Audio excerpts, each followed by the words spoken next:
তোমারে ঢাকা নিয়ে ডাক্তার দেখামু, তুমি একদম সুস্থ হয়ে যাবে। বউ, এই কয়টা দিন সংসার চালাইতে যাই দেখতেছি সংসারে তো মেলা খরচ। এতদিন তো আর বুঝো নাই, তোমার এই ভাই এতদিন টাকা পাঠাইছে আর দুই হাতে খরচ করছো, এখন তোমার সেই ভাই তোমার একেবারে ফাটা বাঁশের সিপাই ফেলাইছে। কিন্তু এত টাকা খরচ হইব সংসারে, আল্লাহ রে আল্লাহ। ভাইজান, হ্যাঁ ভাইজান, আলাদিন তুই আইছস ভাই? আমি কইছিলাম না আমার ভাইয়ের উপর আমার কিন্তু বিশ্বাস আছে। আলাদিন আমারে টাকা না দিয়ে থাকতে পারবো না। আলাদিন তাহলে তুই একটা কাম কর, আগামীকাল দিস তাইলে। হ্যাঁ ভাইজান, আমি টাকা দিতে আসি নাই, টাকা নিতে আসছি। টাকা দিতে আস নাই চাইতে আসছ না, আমি ঠিক বুঝতেছি না। ভাইজান, আমগো লাবণীর যে শ্বাসকষ্ট, এটা রুকসান আমি যখন বিদেশে ছিলাম আমার বেশ কয়েকবার ফোন করে কইছে, তা আমি খুব একটা গুরুত্ব দেই নাই। আজকে দেখি অবস্থা তো বেশি একটা ভালো না। এখন ভাইজান লাবণীর একটু ঢাকায় নিয়ে চিকিৎসা করাইতে চাই।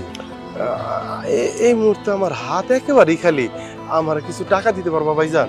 আরে বাবা রে, তোর মায়ের শ্বাসকষ্ট সারা বছর তো লাগে আছে। হ্যাঁ এখন তারে ঢাকা নিয়ে যাবি, চিকিৎসা করাবি, তো আমার টাকা দিতে হইব। ভাই দেখ, আমি কোনো টাকা পয়সা দিতে পারবো না।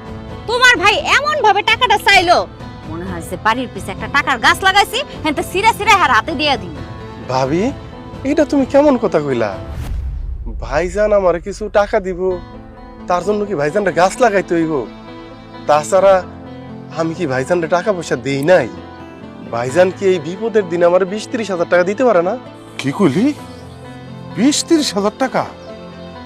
আরে এত টাকা আমি পামু কই? তোমার ভাই তো মনে করতেছে তুমি কোটিপতি, টাকা পয়সার কোনো অভাবই নাই।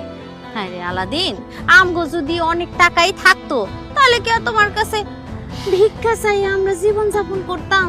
তাহলে তো তোমার পাত্তাই দিতাম না, নিজে গো তো নিজেরাই চলতাম। কি কও? আর এই যে একটা কথা, মাইয়া জন্ম দিছো, মাইয়ার দায়িত্ব পালন করতে পারো না? তুমি বাপ, তুমি তোমার মাইয়ারে ঢাকা নিবা না বিদেশ নিবা, সেটা তোমার ব্যাপার। আমাগো তাতে কি? হ্যাঁ, নিজের মাইয়ার চিকিৎসা নিজে করাও, গিয়ে যাও। আরে ঠিকই তো বলছে, তোর নিজের মায়ের দায়িত্ব নিজে নিবি, তুই চিকিৎসা করা, আমি কেন টাকা দিব? ভাইজান, আমার আমার মায়া মানে আমার সন্তান তোমার কিছু না ভাইজান? মানে আমার সন্তান তোমার রক্ত না?